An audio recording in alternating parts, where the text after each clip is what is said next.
boys and girls.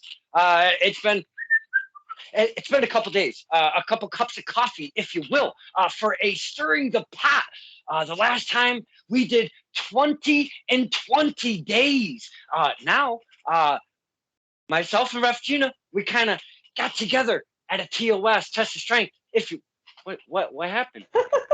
I'm just doing some crazy stuff. I'm sorry. Oh, she's already starting us off with a bang, boys and girls. But we got I'll go together back. at a test of strength show, and you know what? It's been a minute, so why not start off a nice, beautiful STP schedule? And we're just gonna go right down the line for the next couple weeks, or who knows when we're gonna stop. But boys and girls, look who we have to start us all off right here. Is one Blue Shoes, Ref Gina. This is Stir the Pot with Don Kincaid and my very special guest, one Ref Gina. Thank you for the return, for wanting to come on SCP. Welcome to the show. Oh, thanks. It's probably I think my third time on the show. Yes. Or maybe even fourth. I know that I was a special guest a couple of times, but it's been a long time. It has been. We have had a lot of changes happen since the last time we last spoke. So today is a good day for us. Yes, and that's a big reason why we have meshed together, if you will. Their stupid menu is coming up. It's really peeing me off. But this is a great I think addition of Stirring the Pot with one Ref Gina. This is a return, and we are not shy, boys and girls, of having one Ref Gina on here. She's been on for a multitude of reasons. One time, not SCP specifically, but we're on a journey to search for one El Jabroni. I still miss him. Hashtag War in the World is El Jabroni. That was beautiful stuff. But we've done so many fun stuff, so many fun things. Triglycerides. That has always been a big time favorite of all of ours. But you know what? Ref Gina, boys and girls, if you don't know, she has disappeared from our ear. We talked to her when she did move originally, but I can't even keep up with her on her social media. She's here, she's there, she's over here.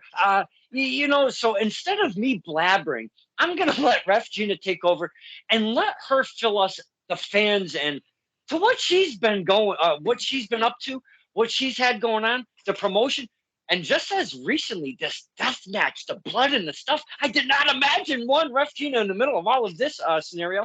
But please, take us to fans on a short journey, really, because you can probably sum it up in a nutshell of what you've kind of been from where we last spoke. You were in Florida. And I know a lot has been going on. But take us on a little journey, if you could, Ref Gina. Sure. So I moved to Florida after Dan the Man pinned me at a TOS show. I think it was Halloween Havoc. October Halloween Throwdown. Halloween Throwdown, October 2020, I think. So I moved to Florida in November of 2020. Mostly did like some IWTV things here and there, as that was still the pandemic. Not a lot of things were going on. And I did a few things for WWN in Florida. I then also got the opportunity to come up and do Southeast First Uncharted Territory, as work as in a few other promotions surrounding Chattanooga. So I've been doing stuff for TWE, that's in Chattanooga, Red Bank, Tennessee more specifically, and then Action, which is for the most part in northern Georgia. There was a couple of different places that we went to. So I went up to TOS a few times during my Florida stay. I also did the IWTV 100 match with Yuta and Garcia. It was 60 minutes long. During that's been actually, I think, 1 year since that match has happened. I still think that's a very big highlight of my career, and it's so cool that they were actually able to have what we call like a rematch, like Yuta and Garcia 2 at the ROH show, which happened over the weekend. But what I've been doing after I had a little stint in Connecticut, I came back for TOS. I was able to do some stuff for Cosplay Championship Wrestling in Connecticut, which was really fun. I got to kiss Spider-Man. I got to, as soon as I flew home, I had like a couple days in Florida, then went back up to Chattanooga, so I'm in Chattanooga now. all the way through SCI, which is Scenic City Invitational. It's a very, very big tournament, 2-day tournament that's in uh, Saudi Daisy, Tennessee, not too far from here.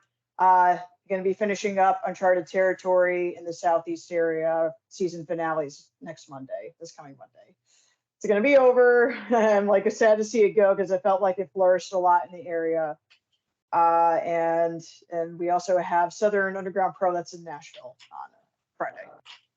So that's all the stuff we got going on here. Well, I could pull a piece of almost everything you've said, but there's a few major things I will take something from. But before I get into those things, I'm sitting there watching you talk, and I'm taking in all of this information you just threw at us, the fans. Again, in a nutshell, and I knew you could do it very eloquently. I'm just thinking back, not that many years ago, Ref Gina. When I would go to PAPW Alley Fights when they very first started, and I would see Gina on the other side of the ring hanging over, with the timekeepers and, maybe the Mancinis, if you will, and stuff like that. And things were kind of developing, and they were kind of getting some students, and Matt the Court really wasn't a thing yet. And, there was development that we didn't know. That was happening right there. But I'm just thinking as you're talking, and I had this vision of going up to you for the very first time, because we used to make eye contact all the time, but we never said hi. And it brought me back to the very first time I went up to you. I looked at my dad. We were sitting across on the opposite side, and I go, we always see each other. We kind of make eye contact and stuff, but we've never said hi. I go, fuck this. I'm going over and I'm introducing myself. And I went over, and it's been one of the coolest relationships, friendships that I've actually ever made in the entire universe of indie wrestling right now. And again, you speaking that whole itinerary. What did Todd Shine used to call you? It was a Big League Monty. Big League Monty. Big Oh my God. Monty, yes. Big League Monty. Listening to your itinerary, if you will, that brought me back all the way back to the PAPW when we very first met. It's kind of weird how that clicked until now. And the reason why I bring that up is because you've gone through so much. You've done so much, not only in the world of wrestling, your personal life changes and all of these things. But my goodness, Ref Gina, how far you've come since we first met over at PAPW. And I do want to pull apart a couple things that you did mention in your itinerary, especially Spider-Man. Okay, all right, I'm ready. But in this short time, because really, this has been a short tenure, and you've done so much in a short tenure in your career as a referee and the business and the industry of wrestling. Did you think you would have accomplished so much, have been on so much? You've even done the Ref Gina show, for crying out loud. I mean, come on. We can even speak really quick on that down the line. But you've done so much. You're traveling here and there and everywhere right now. And I don't know where the schedule culminates. Are they pulling you? Are you reaching out? How is that working at this point in your career? But let's start with, would you imagine right now in this point, again, in a short tenure, that you would be, and I gotta say, and it's not to, to kiss your ass, or this is just true fact. Ref Gina's in demand. I mean, come on, let's just really put it out there, because she's that good. She's professional. She looks good. She knows how to carry herself in the ring, in the locker room. She's professional, and all the things that you would expect out of a talent in the locker room. Would you expect yourself at this point to have done so much IWTV and such? Nope. I was even thinking when I was first starting, oh, maybe this could be something I can do locally, work at Test of Strength once a month. And it just kind of exploded into something else. I would say that if anything, it's relationships that people have. Nick Payne and the whole House of Pain, as well as Marcel Williams. they have done things for Test of Strength, and Test of Strength people do things for Paradise Alley. So that relationship correlated where PPW will always be like a second home to me because there was a second promotion to use me. And those Friday Night Alley fight shows have been really great to keep my reps up. I'm also going to be moving back to Connecticut in a few months. So, I see. yes, yeah. So I'm hoping to do those again when I'm back up there. And it's nice too to have a place that's not so far away, so you don't have to do a really big commute. But some people travel really far to do all those things. It's very Yeah. impressive. I mean, I'm stoked as a fan. I mean, I want to pop and scream and be like a jackass, but I mean, I'm trying to compose myself. I'm trying to be a professional. But there is something. You can keep that damn Q in line. He's over there at PAPW stealing my cookies, creating a Uh, ruckus. I mean, there's nefarious happenings going on over there, Ref Gina.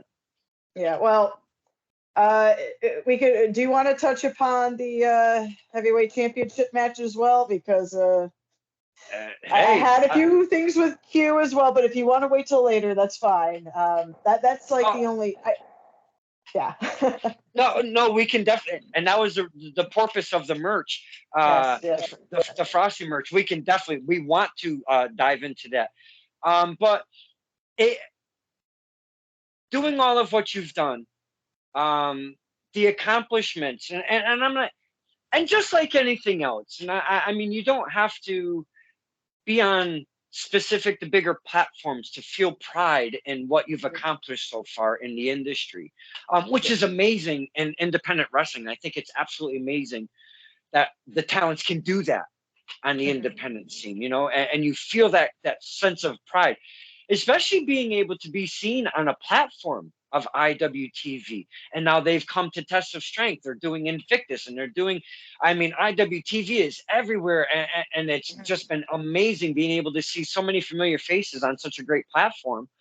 But it's got to just feel so like full of pride right now on like, yeah, man, have you actually stepped back just for a moment and looked at the things that you've done and the places that you've gone to, some of the people that you've met, some of the networking that you've done across not only again in New England, but I mean kind of semi across the country, Ref Gene. I mean, you've done a lot in your short tenure. You've got to at least have taken one moment in your life, step back and be like, you know what?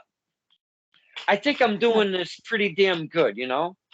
Yeah. I would say that has become much more apparent within the last couple of years because I'm sorry, the first three or two was just mostly focusing on the grinding to get to where it needed to Mm-hmm, be. mm-hmm, I think if anything, getting on beyond and having those powers of being to reach out to me for a show was a very, very big deal. And that started to, unfortunately, the pandemic, I think, started shortly after the second Please Come Back show, which was the first Beyond show I've done. So I started in the pandemic to actually step back and look at what I was able to do networking and what needed to be done further. mm-hmm. But if it really wasn't for IWTV, I mean, they gave me so many things. I really am grateful to them. I'm very loyal to IWTV. Even to be said that when the Uncharted season was announced to come to Chattanooga, inviting me up to do that is a very big deal because it's a weekly wrestling program. Friday Night Alley Fights is like that, but it wasn't streaming on anything. At least at the time, it wasn't. And it was getting used to a new roster, meeting some other people in the area. And because of that, I was able to also get bookings in other promotions as well because they're also circulating their materials on IWTV. So I like the network a lot because although it's very prominent in the Northeast, and in, I would say a lot of areas in the Midwest as well, you do at least get that opportunity to discover other regions, other talent from other places too, and also have some sort of like centralized thing. Like Alec Price is the champion. He's a Bone Storm champion, a Southern Underground pro. That's all the way in Nashville. So I mean, for him to be like primarily in the Northeast pocket to also be doing stuff like that through IWTV is a big deal. but Tessa Strength has to get all the credit for everything because that's where I started out. If it wasn't for Slick Wagner Brown recruiting me in, none of this would have been possible. There's a lot of that in our area. The naming and the thanking of one Slick Wagner Brown and the work that he does over there at Tessa Strength. Uh, East Hartford, Connecticut. If you haven't been, they do their road shows now. They used to do only smaller shows at their dojo out of East Hartford at 87 Church Street. If you pull over there, when you pull in, you look at the building. You're like, I'm in the wrong place. No, you're in the right place. We've we've spoken Right. about Yeah. that with Gina and others that frequent Tessa Strength. But boys and girls, Tessa Strength not only do they do their, I like to call them the TOS pay-per-views. They call them the road shows, that the fight for your dreams and stuff like that, the lone survivors and undeniables and such, undeniable 3 that we're getting into. But they have free shows at their dojo in East Hartford on a Sunday afternoon. It used to be regularly once a month. Again, they branched out and started doing them into bigger venues and getting more eyes on their product and such, which has been amazing to see the growth of Tessa Strength and the talent that comes through, not just at the dojo now, at the road shows. But they have free shows on a Sunday afternoon. And I've spoken Tessa Strength probably on almost every single one of my damn interviews, and I've done like 300 and some odd, because of the intimacy, and that's pretty much my home base. And they have one coming up, Training Day 33. Boys and girls, do yourself a favor. Take your family, go out there, have some fun at some wrestling. You never know who you're going to see at Tessa Strength. Just like maybe a lot of the companies try to bring in maybe one name or 2 names at a time, or some of them are big names from the TV. Tessa Strength seems to get this crazy flow. You just never know who the fuck is coming through the door. It's like, holy cow. They've always got a crazy, eclectic locker room. Yeah, if it wasn't for a training day, I only went to one training day. And Wagner reached out to me the next day saying, "Hey, do you want to come and try a free class out?" So let's see, the people who've gone through there, oh my God. Smart Mark Sterling used to do those. Um, oh my goodness. Tom Santel was also one of our people who was in the tournament to crown the inaugural TOS championship, who was Bobby Ocean. Bobby Ocean is a co-trainer there. He's a coach. Oh my, Alec Price, Channing Alec Thomas. Yeah. They are, they started off as Bell Time Club people, and that's our sister school too. So shout out to Bo Douglas in that school, because him and Wagner were friends when they were younger, and it's nice to have that type of relationship, because it could be like a little bit overwhelming sometimes to have like your own group, but to also have another Kowalski school in the mix is added comfort to it. So absolutely. them hand in hand has produced like a lot of great people, and there's a lot of really good stuff coming out of that school. I'm wondering if they are going to be outgrowing that space, if anything. The school's gotten so big that I've heard that it's just kind of hard to fit all the people in there. And it started off in a small little place in Watertown that they could only practice, I think, like a few months out of the year, because it was so cold in the winter they couldn't practice there. So it's great to see that growth. It is. Ref Gina spoke of a couple names that you might be familiar with being seen on TV and such. I'm just going to go through a short list of some of the talent that they have molded into fine athletes and professional young men coming up through the ranks in the business of such, and the ones that are still coming through the ranks. And boys and girls, and I always say this in the interviews, I'm going to name some of these names of some of these talents. If you never heard of them, just jot them down, rewind a few little bit. If anything, to hear Ref Gina speak, not me. But you want to hear this list, just kind of, look up new talent if you don't know these people, because that's how we get to network and find new people and new wrestlers and new talent to look at. And that leads to other things, just like Ref Gina was talking about, the networking. Fans, it's the same way. We network and not, per se with the talent, but we get to check out maybe a new promotion that we never ran into because X wrestler that we just looked up works at or whatever. But right now, Texas Strength, I mean, they've got the likes of, I mean, I have to say right off the top, K1 Classic champion Ichiban. I mean, the kid, he looks like a superstar. He moves like a superstar. I mean, he's just on fire. Ref Gina, I mean, come on. Ichiban is just literally on fire right now. Yeah, I did his first match, which is actually kind of a surprise one. It was an opener for a training day because I think I forgot who he was wrestling, but his opponent didn't show up. So Ichiban was available, and I did his first match. He did a K1 challenge to Sammy Diaz at the time. So he quickly got a title shot. And while I was gone, to see him get such exponential growth has been amazing. But there's more people on that list too, for sure you're going to mention, who I also feel the same way about. Collectively, I've always, and it's kind of weird because I always just want to boo the piss out of them every second. I even do like little promos of animals and I call them the firm and shit. And then I post them as a Don Kincaid fan, be like, I'm here with the firm, blah, blah, blah. But I always speak of on these interviews specifically, I always speak of the firm collectively. And I know that they're not kind of collective and it's kind of scattered right now, but the likes of Elijah Six, Sammy Diaz, Richard E. Stone, Esquire, and now we have the return both of Richard E. Stone and Jay Bricks making the returns. Together, those guys, yes, Hustle and Muscle as a tag team.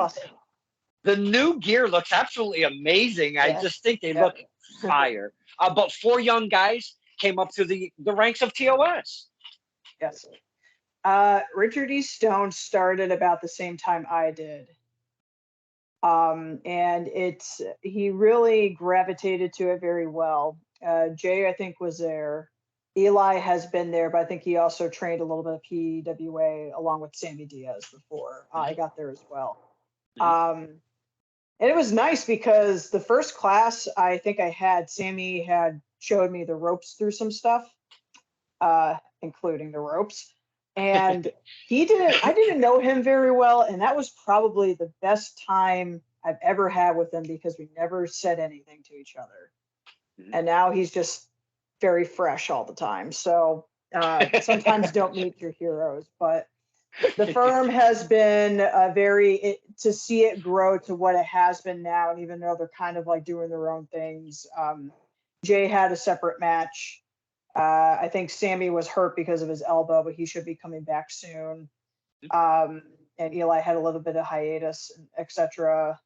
It's just interesting how that all just kind of like formed together. Yeah. But they're definitely, I would say, a very big staple to the TOS community for sure.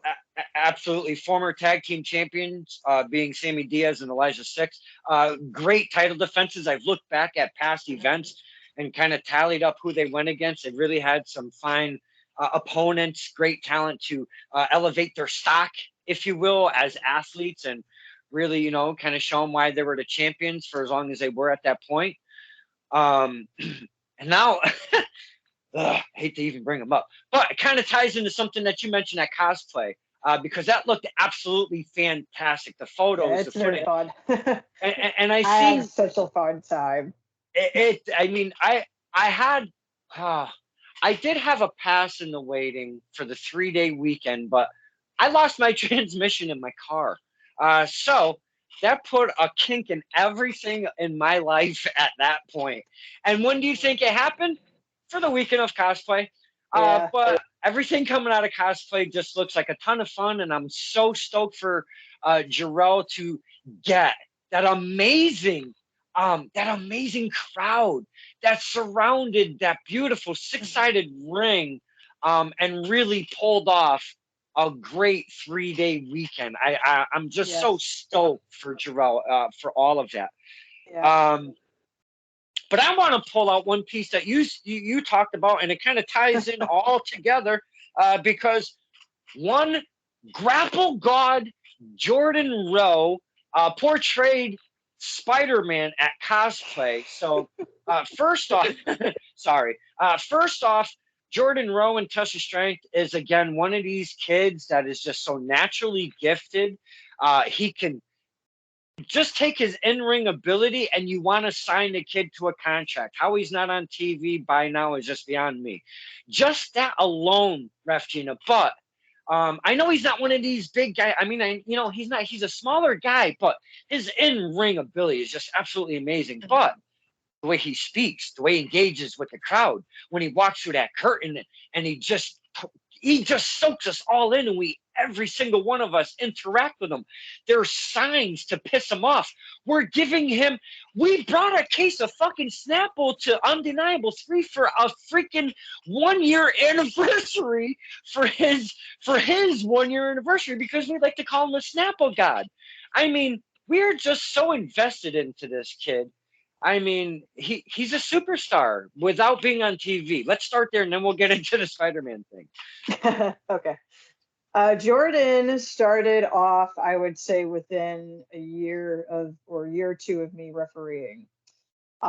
He came into the class once, and just the way that he took to everything was just so fast, so good. I don't know too much about his amateur wrestling background in college, but I know that he competed for at least 1 year. And because of that, I'm very certain with that, including his athletic ability, was able to just, yes. I asked him for his record, his collegiate record. He would. He goes. Well, Sorry, he's found an outlet that works for him, I suppose. But I would say that definitely gave him such a leg up in the training. So he started off as a referee. Mm-hmm. The first time he refereed, he goes up to me and he says, "I don't have a belt." I'm like, all right. So I have to share my belt with him. And he actually, did pretty well. I know he wanted to wrestle, but a lot of wrestlers like Mark Alexander, for example, he was there when I was starting. Well, no, he came in a little bit later, but he refereed for a while as well before they started wrestling. And it's a really great way to get people into the role. So I don't know. I wasn't there, I don't think, when he debuted as a wrestler, Jordan. But I was there the last couple of times, and it's unbelievably obnoxious. I don't know what the hell happened to him. So I just want you to know that. He does get worse from event to event. It's like you just want to strangle him, right? Yeah, no. First he threw a towel at me. Then he took my hands and put them over his ears. Yeah, because we were calling him Snapple God. I'm sorry I didn't get the Snapple from you when you offered. I was like, oh yeah, maybe later. No, that's okay. Yeah. That's okay. I got to remember for next time. You should have seen. I told him pre-event because I seen him real quick. Like I go, hey, he goes, hey Kincaid, it's my 1 year anniversary. You better bring me presents and you better talk nice about me. I go, hey, Grapple God, we've got a present for you. Don't you know it? And he goes, really? And I go, oh yeah, really. And Joey G, he worked for Ace Endencino. I believe I pronounced that correctly. And it's a food distribution. And we went halves on a case of Snapple. We brought him some Snapple to celebrate, and boy, was he pissed. Good. And Carlito almost took one. It was magic. It was very close. Yeah, it was really close. But now Spider-Man.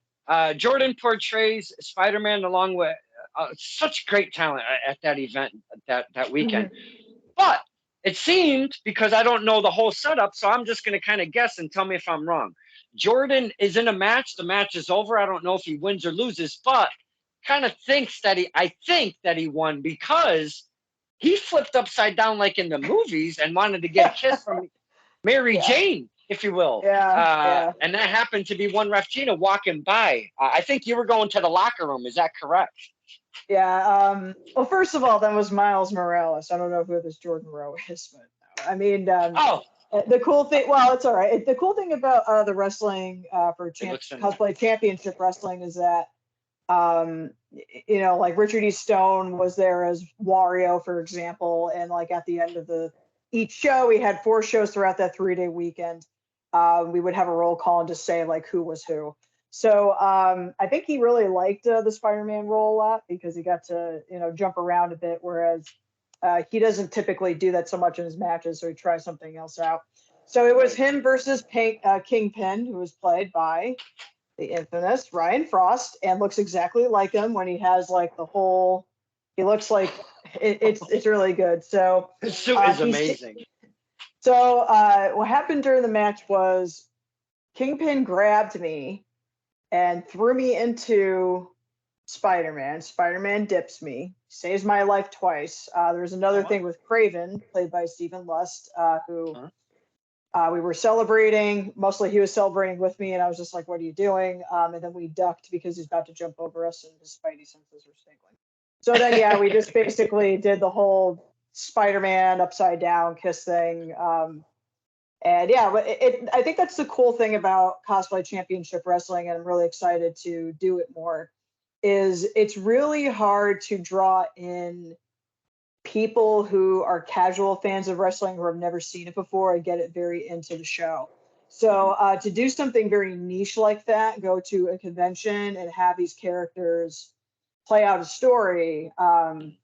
We had Sonny Defarge, who's from Pennsylvania or like Ohio, that area, come out to do a thing with Waluigi, Mhm. and just him like adapting to that character was just such a big Yeah. thing. So related to people in the audience, and I think like a lot of matches were really fun. I'm hoping that the footage gets up soon. But there were Mhm. 4 shows that we've done throughout that weekend, and hopefully we'll get to work some more conventions. So thank you to Zarel's Xander Lit for all of that, because it was and a 6-sided ring is weird. I didn't know where It, to stand for the most part. I was like, where do I go? So you have to be kind of like, there's no horseshoe to work. It's just a right. semicircle, So just like ICW. you just kind of had to find your own kind of way in a six side because there's It's really. hard. It's hard because in a 4-sided ring, there's so many of them, and you're just kind of used to that environment. TOS has a small one. We have a 16 by 16, whereas like PAPW, for example, has an 18 by 18. Mhm. TWE that's down here in Chattanooga, that's 18 by 18 as well. But there's 4 sides, 4 corners. You kind of know like where they're going based on what like they're doing. But with a 6-sided ring, it's hard. There were times where I thought they were going to go off the ropes, but they ended up going corner to corner, or they shoot them off towards like it's different. So I need more time in a ring like that to get used to it. Do you notice the talent kind of trying to feel it out at the same Yeah, time? right. Yeah. Yes. You see them like, just kind of running through it too, because a lot of them just never tried it before. But for the most part, I think Yeah. it's about the same space that you're getting. Mhm. Like you could probably adapt to it pretty quickly. No Yeah. one ran into me, so I guess like that worked out okay. I just want to stay on this topic of cosplay because this is only their second show, Yes. and it's been such a I want in. I see everybody that hears about it really wants to do it because as you're speaking about it, going on the taking us on the journey, I'm kind of just wrestling is something semi fantasy where you get to play a character, you get to let loose, and like we say, get away from life and be able to escape for a bit and all of that stuff. Yes. Yeah. But with cosplay, it's a wrestling environment, but you're using comic book and game characters, and you're absolutely going into another I don't want to get weird on here, but like dimension of Yeah. wrestling and or acting and whatever comes with it because you're letting so loose and doing and just going into a different probably a different mindset than obviously any other kind of regular match, right? Mhm. Yes. Yeah. It's like it's very metaversy because you're having wrestling, which I do think is like an art of like people go to these things because they do want to escape and they want to watch something, that they typically don't have in their normal everyday to day lives, and then to also add another layer on it, Mhm. where uh, I'm trying to think of like other, like Jay Bricks was, I forgot which character from Street Fighter. I think it was Balrog. He, like, to see him also like take a character on like that, and when you see them try to be creative with those characters, they're more so thinking about the stuff that they could do to their ability, but also reflect on what the character is able to do. So, Yes. like when we're watching Vander James, who was at Test of Strength as well, be Master Roshi from Dragon Ball Z. There's like things that like he can do as him, but he also has to like channel that bit. So because Right. of that, we're able to be more creative. The rules are very loose, and you have to like call the rules as the story progresses. So Elijah sticks to was Luigi, and oh my god, I thought he was so funny as a character. During the 5-way elimination match, I was laughing the entire time. As soon as he came out and started doing this, I'm like, that's it. I can't do the rest of this match seriously. I'm sorry.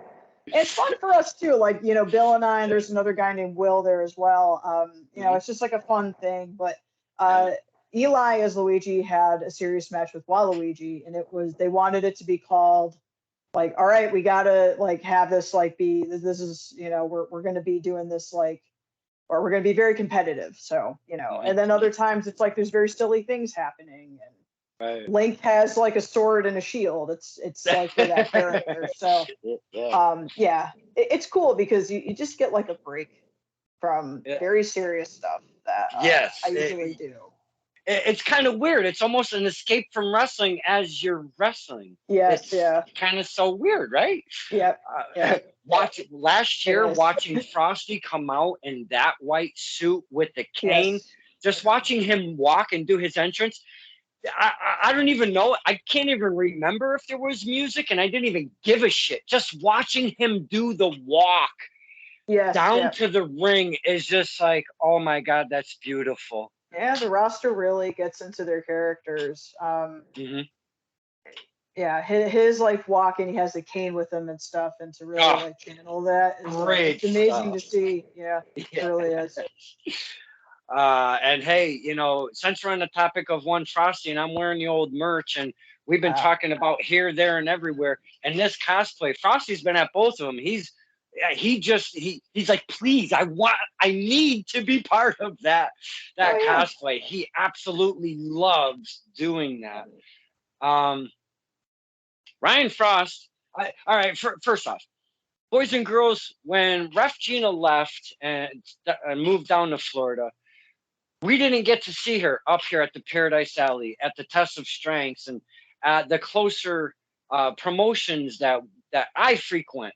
And very sad tears, sad tears. But at the same time, tears of joy because she's got something else going on and she's evolving in her life and such in her career. So it was kind of a little 50-50 there. But she made her way back, and I want to say it was a lone survivor, but I can't say specifically if it was after a hiatus out of Test of Strength or this area specifically. She was wearing a hoodie, the lights went Oh down, yes. and I go, wait a minute, Test of Strength never do the lights. What the hell's going on? The lights go down, the lights come up, somebody's in the ring with a hoodie. She pulls it. I can't breathe just talking about it. I absolutely lost my effing mind.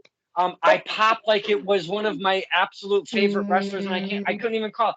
It didn't even matter, boys and girls. Referee, um, when our favorite talents move away from us and we don't get to see them as often as we did, oh my God, it was so fantastic. And that place lost their shit when the lights came on and you took your hood off. Moments like that, Ref Gina. I mean, come on, that's got to feel Yep. just absolutely amazing.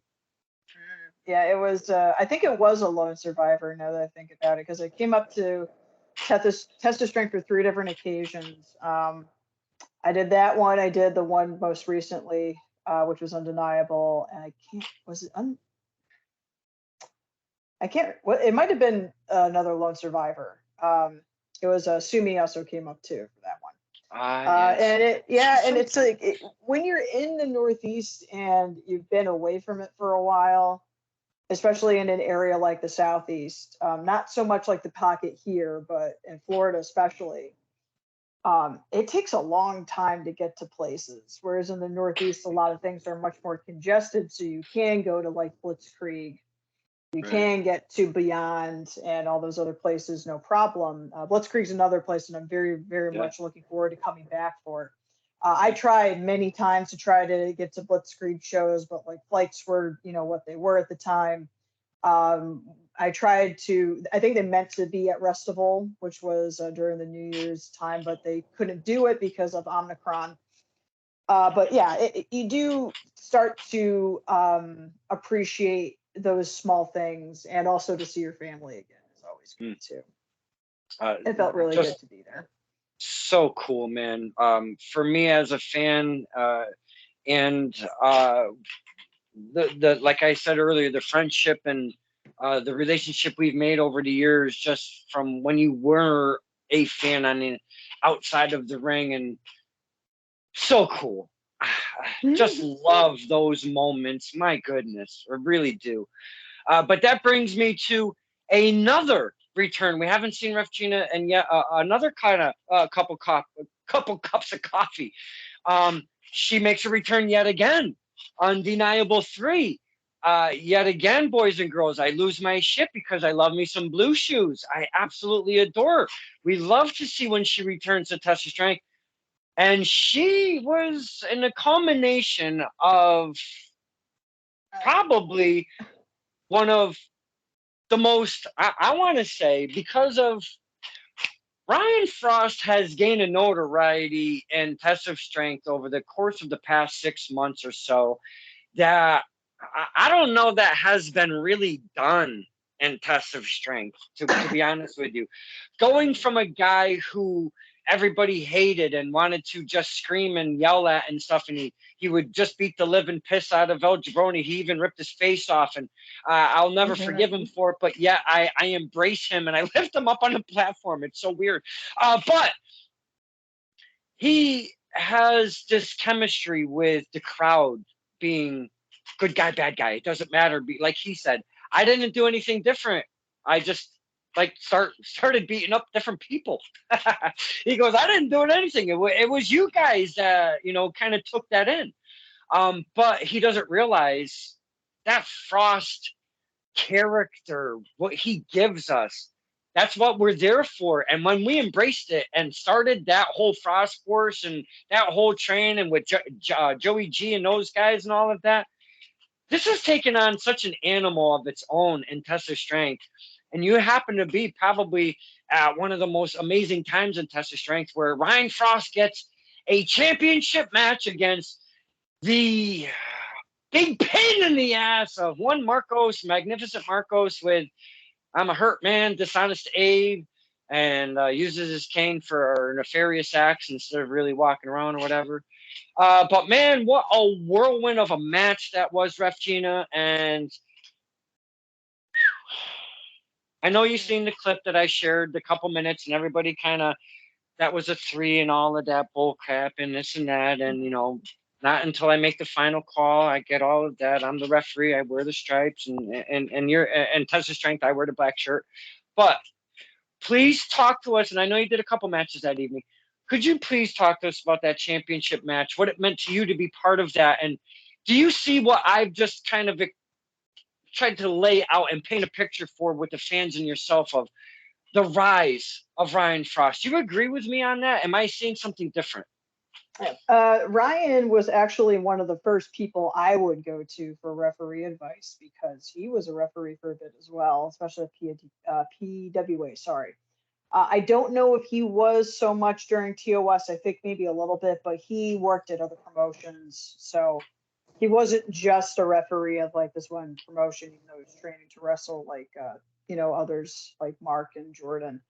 So he was there for my first practice. I did practice matches. I had no idea what I was doing, and he was very patient and trying to explain to me what to do.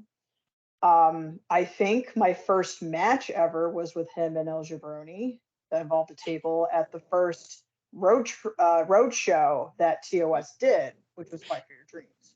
Mhm. Um, so that was a very big time for me. I was able to, I'd say that with him, we've grown up a lot together. I did see him become quite nefarious, and during my time away, I came back earlier this year in the spring at Lone Survivor, I believe, and it was very different. Like people were cheering for him. He had his match with TJ Howell the third, and it was just like such a different. It was like, what sort of like happened here? So I do agree with what he says that he's not really doing anything that different. I think like if anything, the Alabama Slam is like a new thing that he's had in his rotation. So I am very quite proud of him for at least always trying, and that effort has definitely paid off. Unfortunately, with the match though, it was just weird. I don't think I've ever had anything like that happen to me before. Basically, Abe, got chased out, and I was just like, "What the hell is going on?" I wanted to make sure that there's going to be no interference with the match. I turn around, Marcos is pinned. It was a 3 count. His shoulders were down, so I awarded him the title. And then Q and GM Alex Rojas showed up saying, we got footage of some other thing. So he kind of did like, I think a sweep. I can't remember what the move was with a cane or Singapore cane or something. And I was just like, so it would, since I've been gone, Q has assumed the mantle of, senior official, which he should be very proud of having. He should be proud of having because I remember when he first started, and to get to that place in a few years is a big deal. So he said we have to restart this match.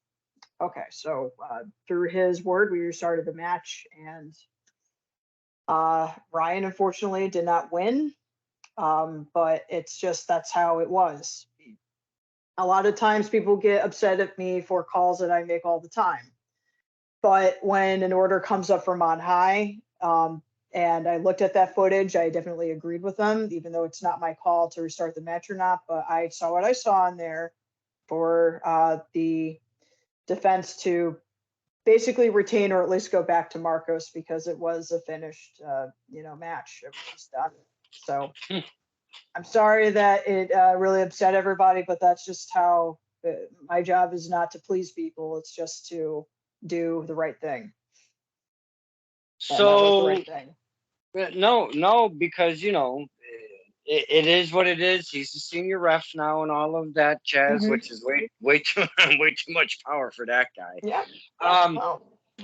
but hypothetically, just hypothetically, Mhm. uh, Jiggy and company with the cue and the stuff and the footage and the phone. Hey, I got a phone. I got footage too. There's a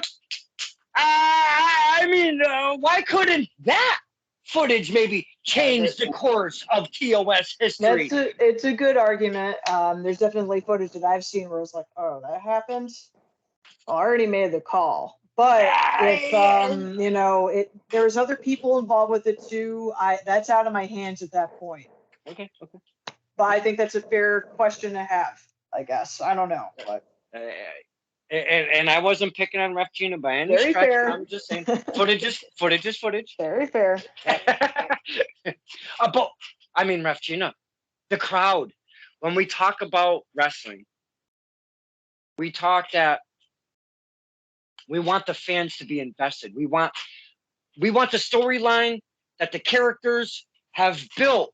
Maybe it's been over the course of the few weeks. Maybe it's been over the course and El Jabroni and Ryan Frost, that big match over there at Fight for Your Dreams when he got Ryan Frost got put through the table.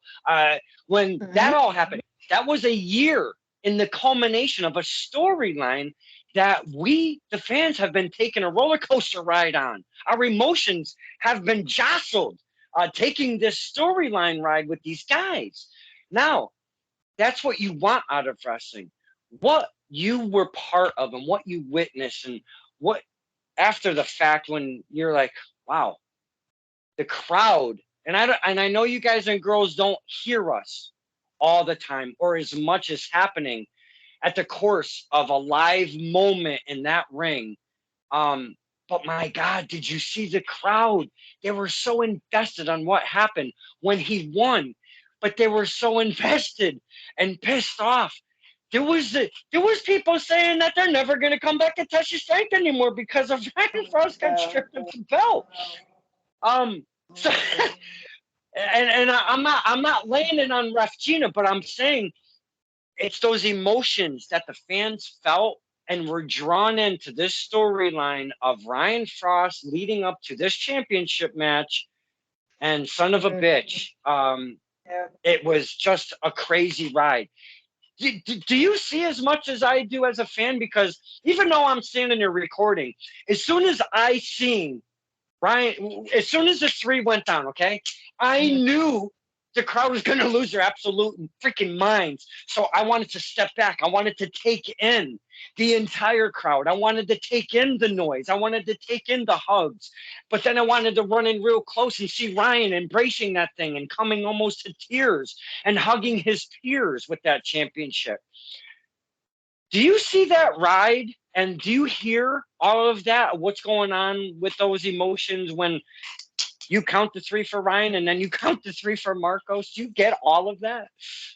I think so. I think a good example is if we rewind the clock back a bit, Dan getting the championship from Bobby. That was a very big emotional thing Mm, too, because hmm at the time I wasn't as experienced with Dan the Man, but Bobby is someone who I've watched in many places when I was a fan in the area. CTWE, he was at Defiant. I'm sorry, Defiant, then Dissension Pro, hmm NEFW, Pioneer Valley, places like that. And he was a guy who was helping me out when I was first starting. So to see him be inaugural champion for that and then lose that title to Dan and seeing how Dan has carried it and watching Bobby try to chase that, I'd hmm say is kind of similar. It didn't like end up the same way, but sure, there's a lot of emotional things that go on. To plug, I want to talk about the Southeast a bit if you don't mind, because there's a Yeah, lot of no, cool no, things please. happening there. We're going to be coming up on uncharted territory season finale, and we got two people who are undefeated in uncharted territory. And I'm not sure, they had a bit of a stare off on Monday, Adam Priest and Kevin Koo. Kevin Koo being from Violence is Forever. And, if they do end up wrestling, I think that's going to be a tough thing to do too, because Koo is someone, who has been very ingratiated in the Southeast area. And Adam Priest is a dirtbag. So I think, there's emotions running high over that. There was emotions running high during ICW as well that I just had this past weekend. That's the first time that I've done like death matches and stuff. Mm, So it's all over the place. It doesn't matter if it's like test of strength. It doesn't matter if it's like a death match thing like ICW. Like those people who you care about and who you relate to will draw stuff like that out of you. mhm. They really will.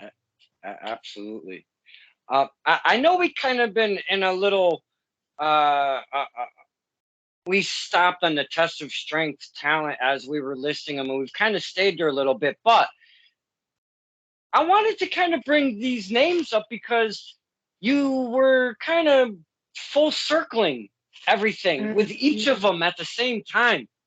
Right here in my heart, I felt it. It was beautiful listening to you talk about. He was my, I refed his first match, or I was coming up with him, or I started right after him, and he was showing me, and I go to him for this, and beautiful, beautiful, and I loved all of it. And that was why I was kind of bringing up these names, because of the associations that you've had with these talents and in the Connecticut area. It's just been absolutely amazing. Um, but I really, really want to talk about, because you have done traditional matches, if you will, for the most part of your career. Uh, and I know we were just talking about cosplays in a six-sided ring. That's a little bit different, but it's still, um, we're talking death match. That is not traditional anything. That has a gigantic question mark on it, because anything can happen at any, and not that wrestling anything can happen at any time, but with this specifically because of the multiple objects that are used within said matches, and the display, the the barbar the barbarianism of some of these things that these guys and girls use on each other. It's pretty wild, and it's one of these art forms of wrestling. That's what I like to. And I know it's not wrestling. A lot of guys will say it's not wrestling, it's just fucking garbage. It's an art form of said wrestling. So Yeah, that's the way I feel of it. And there's just a different multiple. style. Just a Yes, different there's style. multiple, and I'm sorry if I drop F bombs here and there and stuff like that, and I know it's probably uncalled for, but it's like that's what you hear though from a lot of the talent themselves. When in all reality, it's just a different form of your industry. You know. Yeah. So talk to us, the fans. That's got to be something wild to Yes. dive into. Yeah, it is.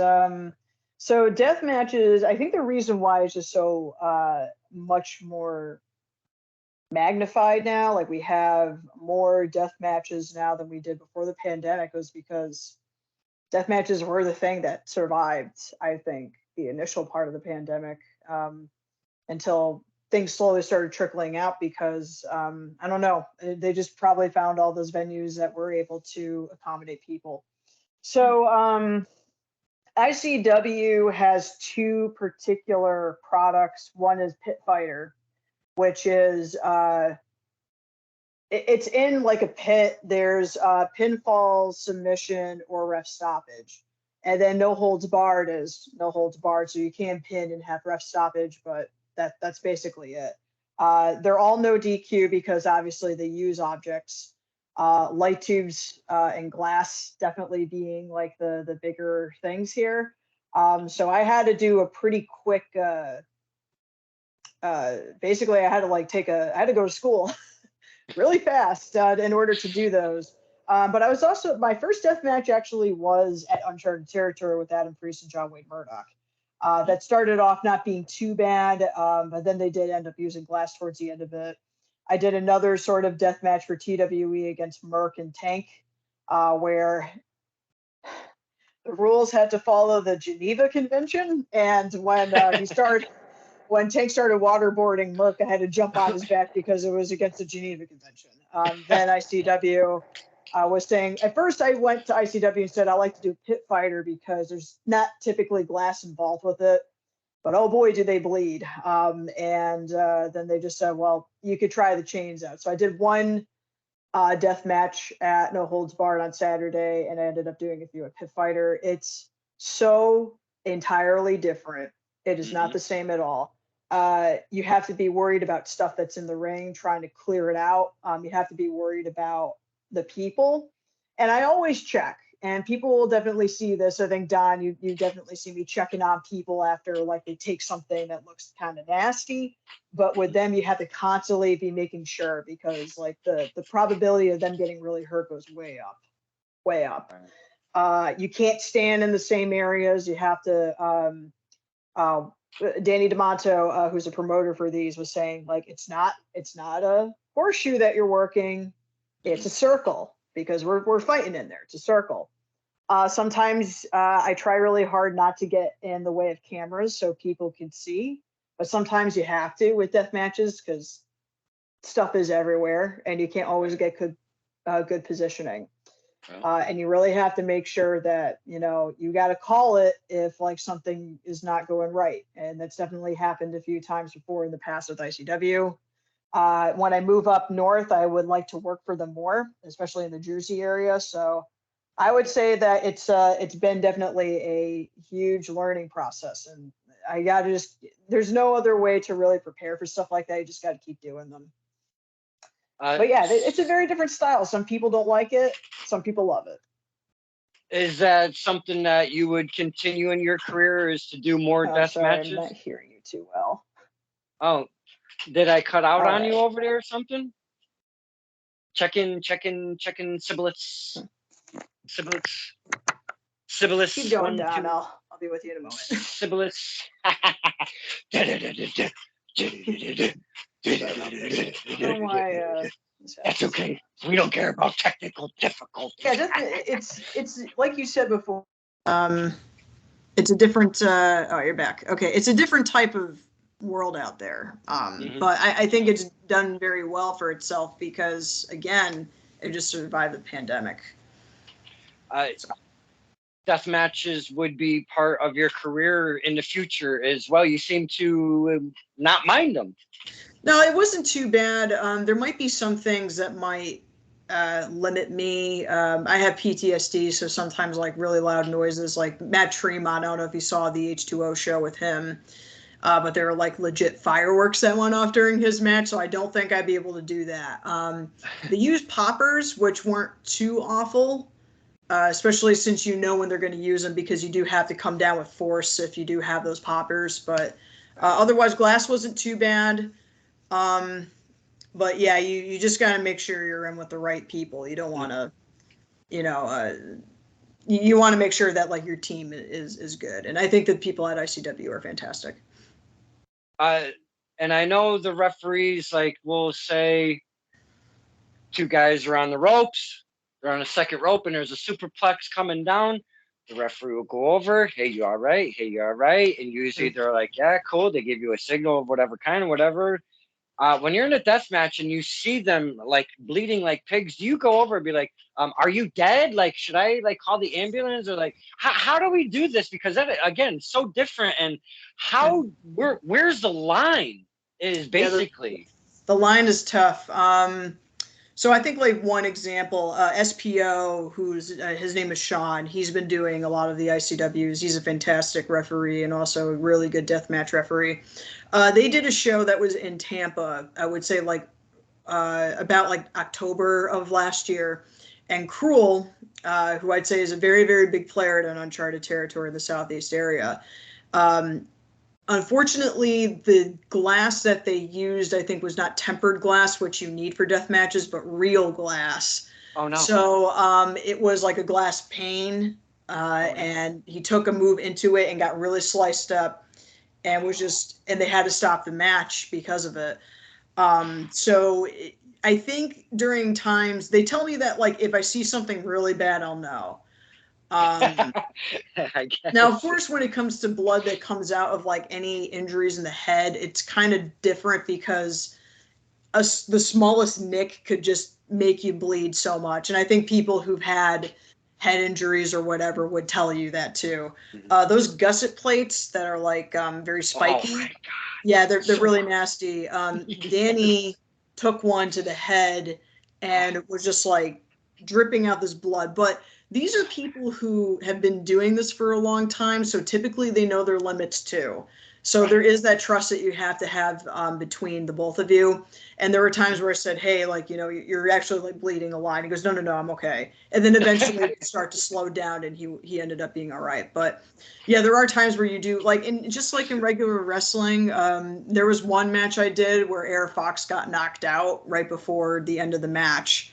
And if it wasn't for, you know, him getting pinned, I would have just like called it. You just have to be good at, you know, it just, but with death matches, it's different because you're trying to prevent further injury happening. So in a way, like death matches do have, I would say, kind of like more caution versus like wrestling because, you know, sometimes like someone could get like hurt with their ankle.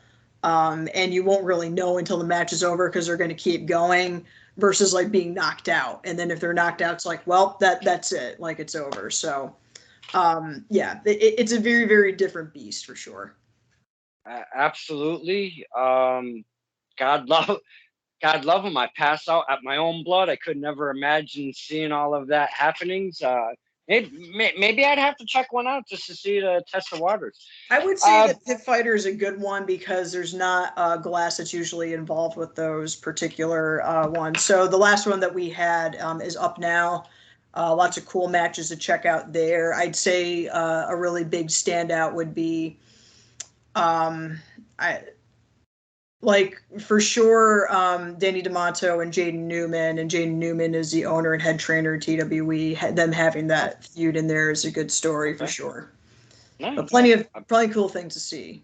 I Tank is appreciate that. awesome. Tank is probably like one of my favorite veterans in the area, and he wrestled an amazing death match against Cruel for no holds barred. So that's a good one to All check right. out as well. Absolutely. Boys and girls, please watch along. Check it out. Look that stuff up. Um, Speaking of matches, we saw you with one. We like to call her Your Grace, Karen Bam Bam. She was such a beautiful TOS champion, and I miss her so I much know. because she has not been in our area in quite some time. But you were in a match. We lost our shit again. Ref Gina in ring doing some stuff, kicking Dan the Man, knee and Dan the Man. Uh, you know, just kicking some shit around. It was some good times. Did you not just have a match recently?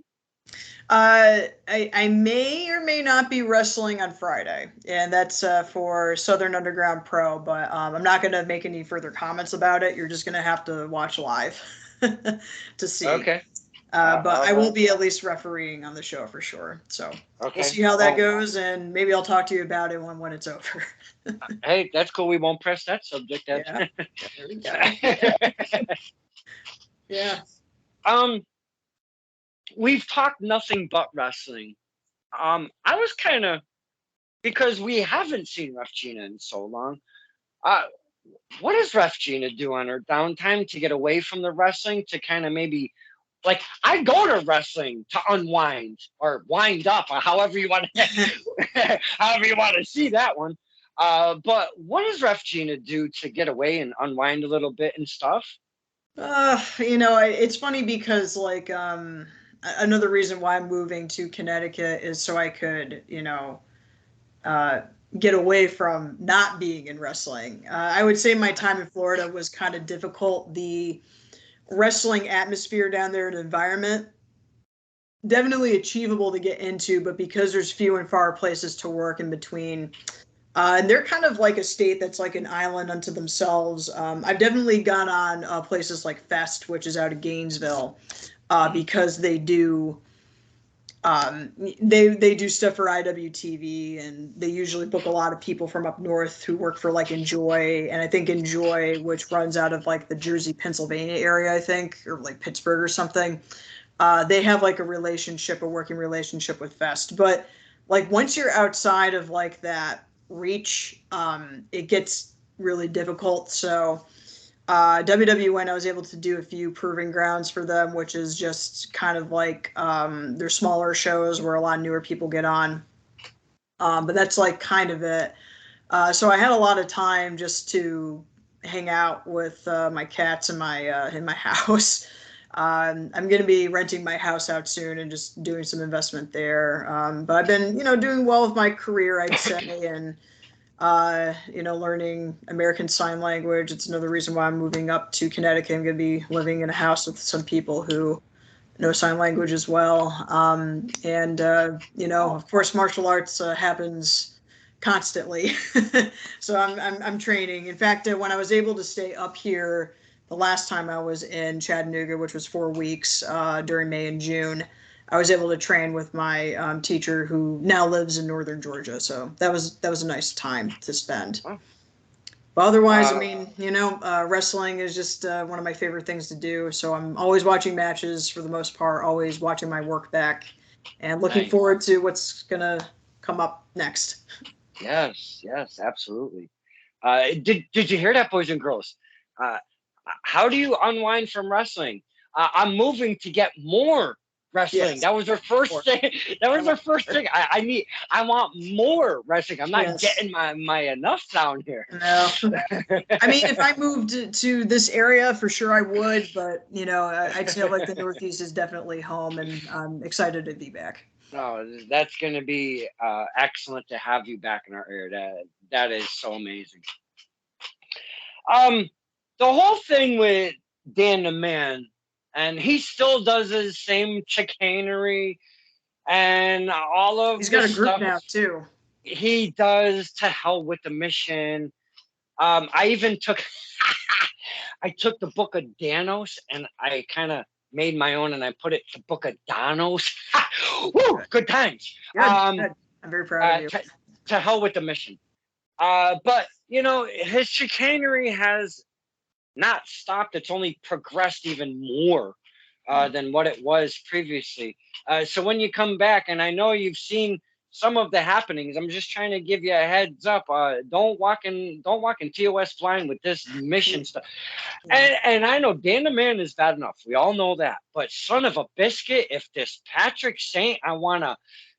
Never mind. He'll strangle me if I Patrick want Saint, he was another one who I saw come up through TOS, and he chose the wrong side. This kid. That guy is quite impressive. He has a really good look, his size, and when I saw him last year, he lost so much weight, and now he's like kind of like gaining, the good weight back on and stuff. So he I think works really hard at transforming himself. Just kind of wish that he would have, chose better for him, but. Yes. I'm really supposed to be impartial. Whenever he competes, I'll be glad to do his matches as long as he follows the rules. Which he won't, but it is what it is. But I hope that he does. So yeah. Just to piggyback a little bit on that is the first time I seen him, it was at a road show. He comes out with Dan the Man, and he's standing there, and I'm trying to get some information ringside as maybe the entrance is just kind of culminating down a little bit, and I'm like, hey, what's your name? And he wouldn't speak to me. All he did was like he barked at me and shit and tried to like what the hell, is he trying to eat me or something?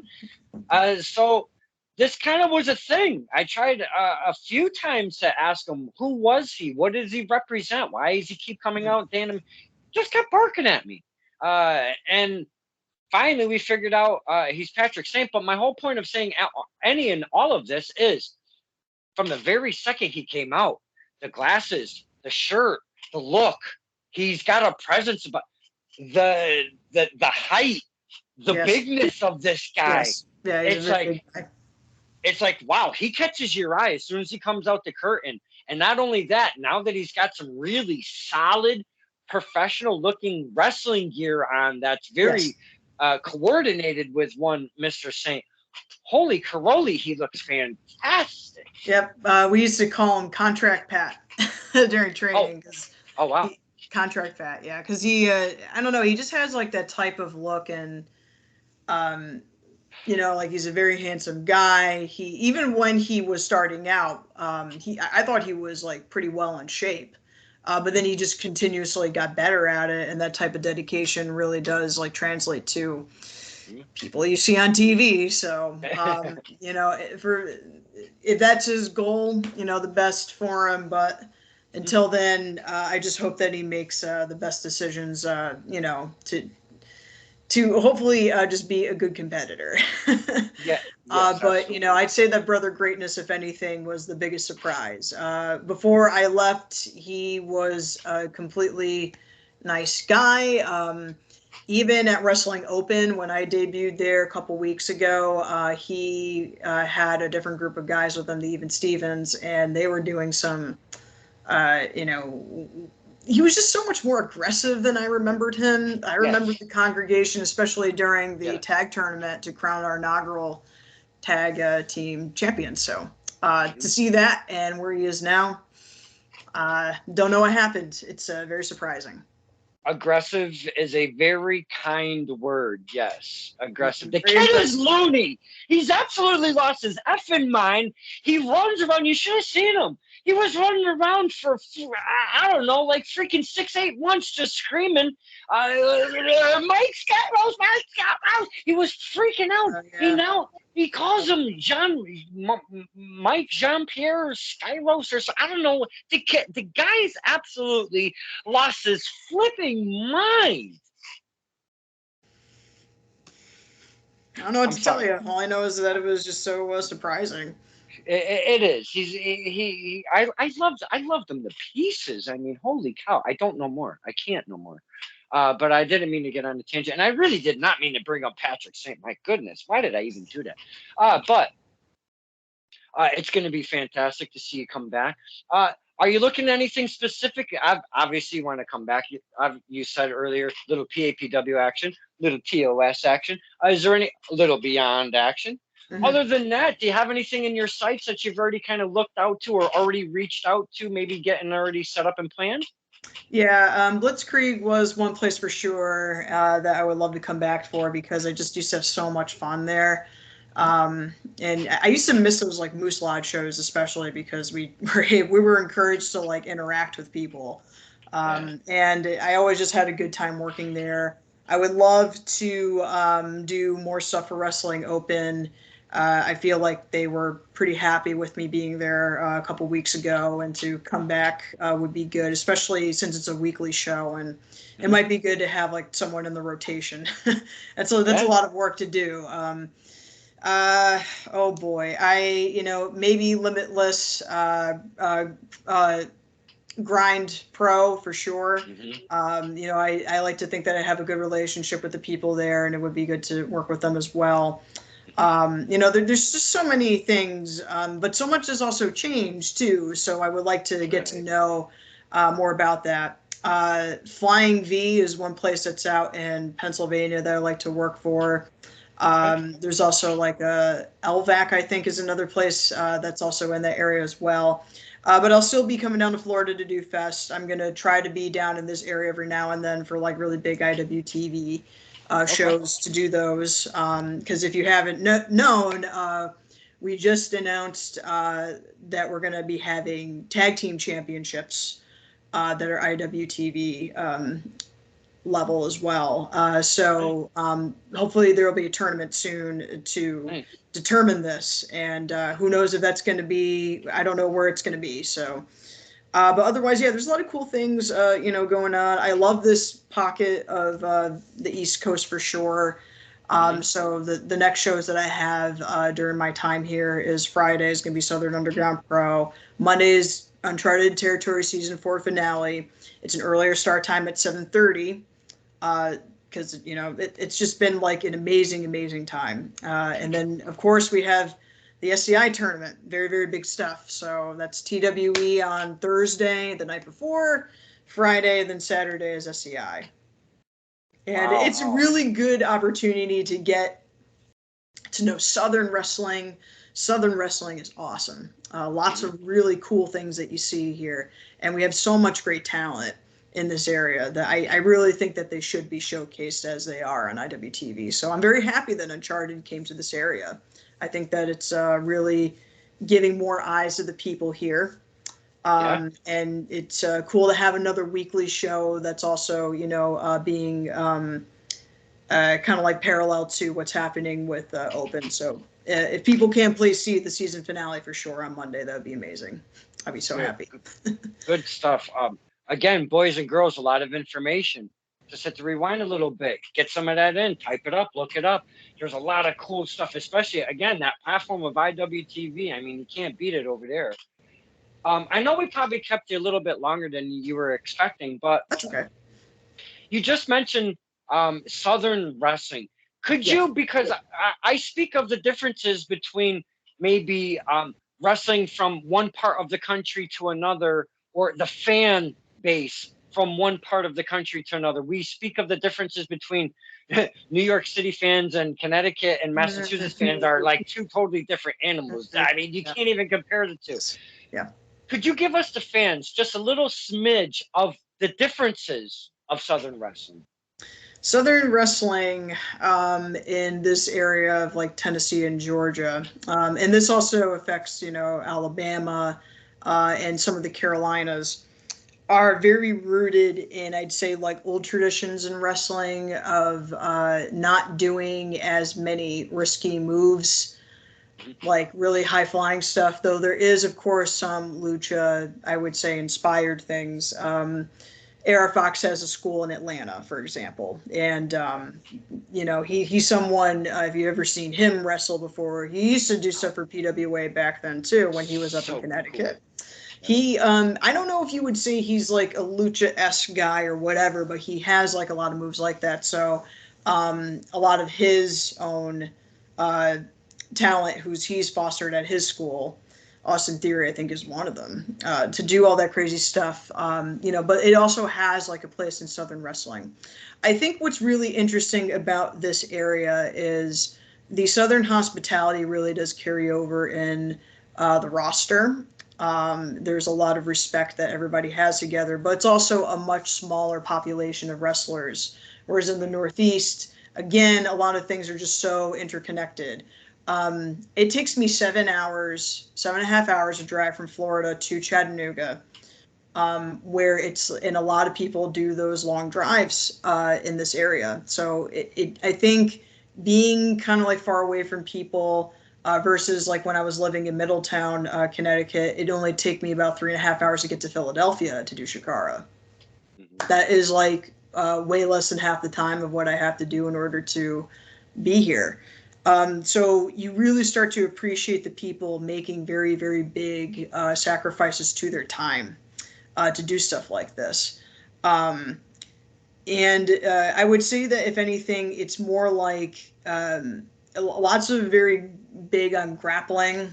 Of course, some people do like big moves. We have one guy who's coming up through the Discovery Gauntlet, Noah Hossman, who is a very, very big guy, and he does a lot of strongman things. Lots of technical wrestling. Tag team wrestling is very serious, very serious. You will not see people being in the ring longer than they intend to be. No offense to Miracle Generation or like the Firm or anything, or even Main Event, but those guys are very like lucha-esque, like independent style, where they can take their time.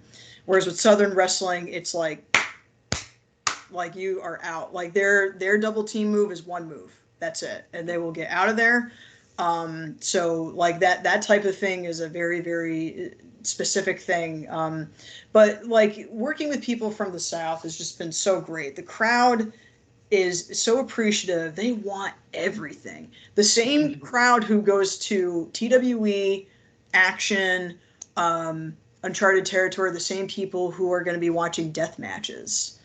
It's a very, very big, like family oriented thing. And sometimes I'd see kids at ICW and I'm like, okay. But like they're the people who are so appreciative that we have something like this in this area. And I'm hoping that when Uncharted is done, they will run the ball with it still and keep growing. But it's a very inclusive place. We have, gay talent. We have all kinds of people of different genders, etc., who are competing. So it's nice to see that at least that inclusivity is the same in wrestling. It's just that the culture is a little bit different. So Absolutely. I'd say that if you have a chance to watch Uncharted Territory, I think it's a really good way to get introduced into the talent there, and then you can start to expand your horizons and look at other promotions on IWTV too. But it's a really cool thing to see. I remember after the TOS show actually. A few people wanted to see the work I've been doing in Uncharted, and they would like sit there and watch these matches and be like, "Huh, like they're doing less, but there's like value and impact to it. It's like different than how we like basically wrestle.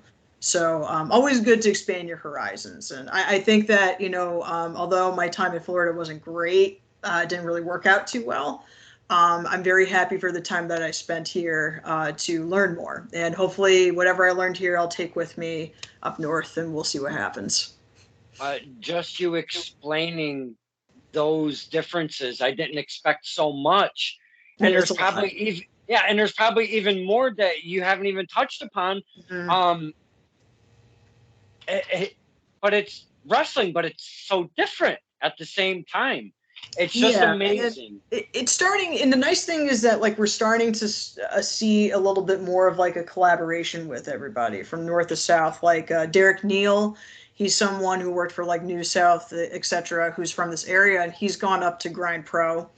Anthony Henry, who was on Mhm, NXT, he was a Southern guy. He's still a Southern guy. JD Drake, you mhm. know, think like Sugar D Dunkerton, for example. Yes. I was talking to him recently. He's a cool dude. I was talking to him recently about how you know like it's so cool to have like this presence here. And he said, well, if you think back in the day, like AJ Styles and like a few other guys, Jimmy Rave.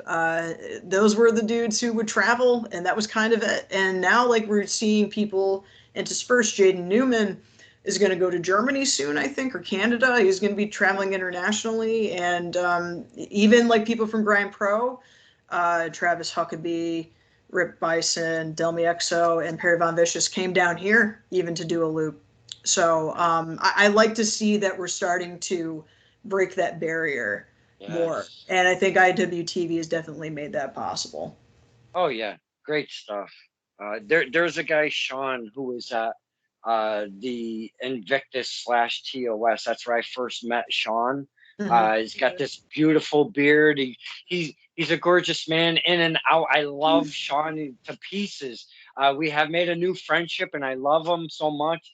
When I see him, it's like yes. He sees me. He's like yes. And we just met, I think we've met twice, and we love each other to pieces. It's so much fun. I'm happy for Um, you. good stuff. Yes, thank you. Great stuff. Ref Gina, you've given us so much to feed on, to even look upon and check out new stuff that we probably have not heard of in our area. Ref Gina, you also said you are returning to our area. Mm-hmm. Yes. And Excited to come home. yes, and Ref Gina also said, TOS, PAPW, and other said things around your area I will be part of. Yes, we love hearing that kind of stuff. I am so stoked. But I know you can only hear me talk for so long. And we don't want to pull everything out of Ref Gina. We want to be able to talk to you in a little bit, especially when you come back home and we get to kind of pick apart what you have done coming back and maybe some of the differences that, like you said, you're going to have to map out the area again. It's a little bit of different landscape than it was last time that you were here. Yep. It's going to be exploring home, but Uh, like a new area for sure. Yeah. yes, absolutely. And it's not just one per se at TOS. There's multiple new students that are upcoming in TOS. It's not just one guy in PAPW or one girl. It's a multitude of the students that they have culminating. Mm-hmm. Yeah. And not only that, before I do let you go, I kind of wanted to go over real quick, and I know I keep saying I want to let you go, but we've got now the Blitzkrieg. We have PAPW. We have Test of Strength. Obviously, we've had NEW that's been around for a very long time. We have that. But now we've got the likes of, in Connecticut, I'm just speaking in Connecticut now. We have the likes of ECW, wait, Empire, EPWCT, Empire Pro. They have come out of hiatus from New York and they brought their brand up to CT. We have those guys. We have BST, Blood, Sweat, Tears Wrestling. We have Coliseum Pro Wrestling, CPW. We have shit. I know there's something I'm missing. There's like 6, 7, 8 of them in Connecticut alone. And as I've said, flourishing more than ever is wrestling, Ref Gina. So when you come home, there's plenty to feast your eyes upon, if you will. Yeah, it's going to be exciting for sure. And it's been good to at least take time to at least expand my horizons, like I said before. And hopefully we'll just go bigger and more places to work. So I'm always up for having a busy schedule. So thank you very much for having me on. I Absolutely. am, for sure, thinking that we'll have more to talk about when I see you next time. Thanks for everybody who viewed it. I hope that there was something that you might have learned that, I think if there's anything that you want to take out of this, I think that this whole experience, if anything, has made me much more appreciative of wrestling as a culture in different areas. So, it's always good to at least like support our local businesses, support our local wrestling businesses, because you never know who's going to, flourish into the roles that they're in now. We just labeled off a whole bunch of people from TOS who are doing great stuff in the Worcester area as well weekly. And who knows what they're going to move on to? Who knows who knew I was going to do stuff like this? But also expand your horizons and take a look elsewhere too. Maybe check out some matches from the Midwest or on the West Coast or something like that. There might be something that you might enjoy out there. Absolutely. You have given so much of your knowledge and information and what you've been up to. We've talked talent. We even like put Patrick Saint over and stuff like that. It's so crazy. It was just for that one instance. I won't do it again. Thank you. Let's not make a thing about it for sure. You've spent an hour and a half with us, the fans, and Ref Gina. I cannot thank you so much. I cannot thank you enough for spending the time with us. I appreciate your time. Of course, it's good to talk with family. Oh my God, yes! Oh, I'm gonna cry. That's the name of the title. It's always good to talk to family. I'm gonna cry. Oh my God. Oh, what all of this said, this is turned the power talking again of my very, very special kiss of food. Blue Shoes, Ref Gina, our most favorite ever. Thank you so much, Ref Gina. And then you get to talk with Bill someday, and he'll just make fun of you. So just remember, I was always nice. To hell with Ref Bill. What a fine way to end.